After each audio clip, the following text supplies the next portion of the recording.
أهلا بيكم في تحليلنا العميق النهاردة. معانا مصادر بتغوص في مشكلة يعني شائعة ومزعجة لمعظم السيدات في أول الحمل، الإحساس بالقرفة ده والميل للقيء. هنشوف بقى إيه أهم النصايح والحلول العملية اللي بتقدمها المصادر دي. فعلا، والمصادر دي متنوعة جدا. بتتكلم عن الأعراض وإمتى الموضوع ده يقلق بجد، إمتى لازم تدخل طبي، والأهم طبعا بتقدم اقتراحات عملية للتعامل اليومي مع الوضع ده. تمام. اللافت بقى إن في حلول علمية وحلول تانية جاية من تجارب عملية، يعني حاجات نفعت مع ناس كتير. مظبوط، يبقى هدفنا نستخلص أهم الأفكار دي ونقدمها بشكل واضح ومفيد. يلا بينا نشوف المصادر دي بتركز على إيه الأول. أول حاجة كده لفتت نظري التأكيد على إن مفيش حمل زي التاني خالص، يعني في اللي بيعانوا معاناة صعبة قوي من الكرف والترجيع ده، وفي اللي ممكن ما تمرش بيه تقريبا. دي حقيقة. لدرجة إن المصادر بتقول حاجة طريفة، إن في سيدات ما بيحسوش بحاجة فيقلقوا يروحوا يسألوا الدكاترة وده طبيعي إني كويسة كده. بالظبط، دي نقطة مهمة قوي عشان بتورينا التباين الكبير ده. والمصادر كمان يعني بتفرق كويس قوي بين الغثيان العادي اللي هو الشائع وبين حالة تانية اسمها القيء المستعصي. دي سمعت عنها. دي بقى حالة أشد بكتير، يعني ممكن توصل لاحتياج دخول مستشفى ورعاية طبية مكثفة كمان. يا ساتر. عشان كده بنأكد دايما المتابعة مع الدكتور أساسية جدا في الحمل. والمصادر بتقدم علامات تحذيرية واضحة، بتقول لو ظهرت لازم نكلم الدكتور فوراً، زي مثلا فقدان وزن سريع وملحوظ، إحساس بضعف شديد قوي ممكن يوصل لإغماء، سخونية، وجع في البطن، أو حتى تغير في لون البول أو ريحته. أي حاجة من دول يبقى لازم استشارة طبية فورية. صح صح، مهم قوي ننتبه للحاجات دي. والمعلومات المتوفرة بتقول إن الأعراض دي، يعني الغثيان والقرف ده، غالبا بيبدأ حوالين الأسبوع الخامس كده، وممكن يكمل معانا لنهاية الثلث الأول من الحمل. طيب ده لو الأعراض مقلقة، لكن لو الأعراض موجودة بس مش بالخطورة دي، بس لسه متعبة ومأثرة على اليوم، إيه الحلول العملية بقى اللي المصادر بتقترحها؟ زيادة عن اللزوم في الفترة دي، دي مشكلة كبيرة. يعني ممكن نغير معطر الجو في البيت لنوع ريحته مقبولة،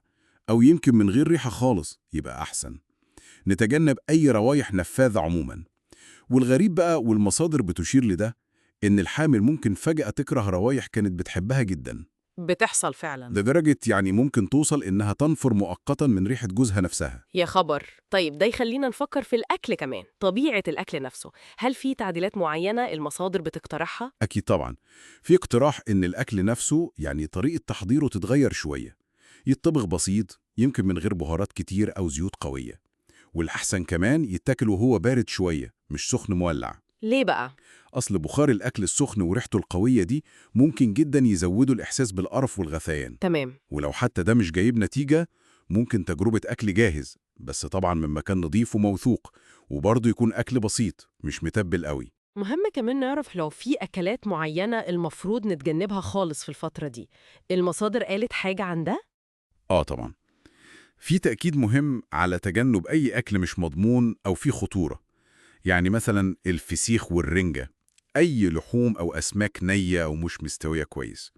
وكمان منتجات الألبان اللي مش مبسترة، زي مثلا الجبنة القريش اللي من مصدر مش معروف. الأمان الغذائي ده أولوية. تمام. طب وكميات الأكل بقى وتنظيمها على مدار اليوم؟ هنا بقى تيجي النصيحة الأشهر يمكن، نظام الوجبات الصغيرة والمتكررة. يعني بدل ما ناكل 3 وجبات كبار كده، لا، الأفضل نقسم الأكل لكميات صغيرة جدا كل ساعة أو ساعتين. المصادر بتسميه نظام تاتا تاتا. تاتا تاتا، حلو الاسم ده. الفكرة إن المعدة ما تفضاش خالص، وكمان في تركيز على أنواع أكل معينة، زي النشويات المعقدة، الرز البني مثلا، المكرونة اللي بالحبوب الكاملة، الزبادي، الخضار والفاكهة أكيد، والمقرمشات أو البسكوت المملح. البسكوت المملح ده بالذات يمكن عشان الصبح أول ما الواحد يصحى بيساعد يمتص الحموضة يمكن. وارد جدا، أو على الأقل بيدي المعدة حاجة بسيطة تشتغل عليها بدل ما تبقى فاضية تماما، وتزود الإحساس بالغثيان. والمصادر كمان بتأكد على أهمية شرب السوائل كتير، مياه طبعا أساسي، وممكن نجرب مشروبات النعناع الدافي أو حتى البن نعناع، بونبوني نعناع، معروف إنه بيهدي المعدة شوية. دايما بنسمع كمان عن دور الفيتامينات، بالذات فيتامين ب6، إيه قصته؟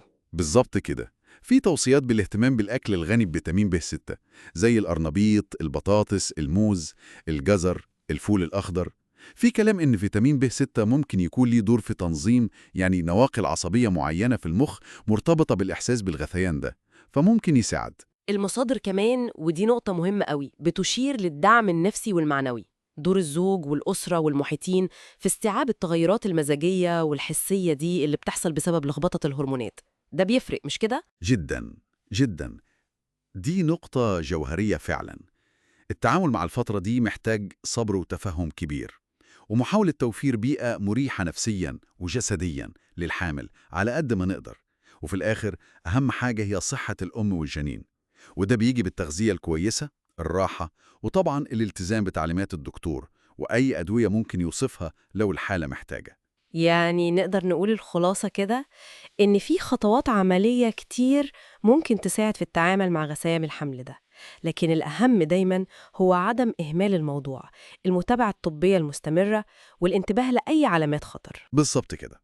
ولو حبينا ناخد خطوة أعمق شوية في التفكير بعد النصايح دي كلها، ممكن نتأمل في إزاي التغيرات الفسيولوجية والهرمونية القوية دي بتقدر تأثر مش بس على جسمنا، لا، دي بتأثر على حواس أساسية زي الشم والتذوق، وعلى مزاجنا وتفضيلاتنا، وحتى ممكن على علاقاتنا بشكل مؤقت.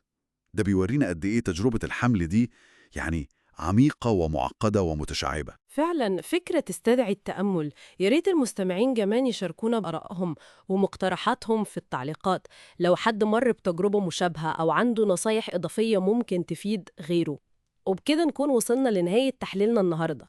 لو المحتوى عجبكم يا ريت تدعمونا بالإعجاب، اللايك يعني، وتشتركوا في القناة وتفعلوا جرس التنبيهات عشان يوصلكم كل جديد بنقدمه. شكرا لوقتكم.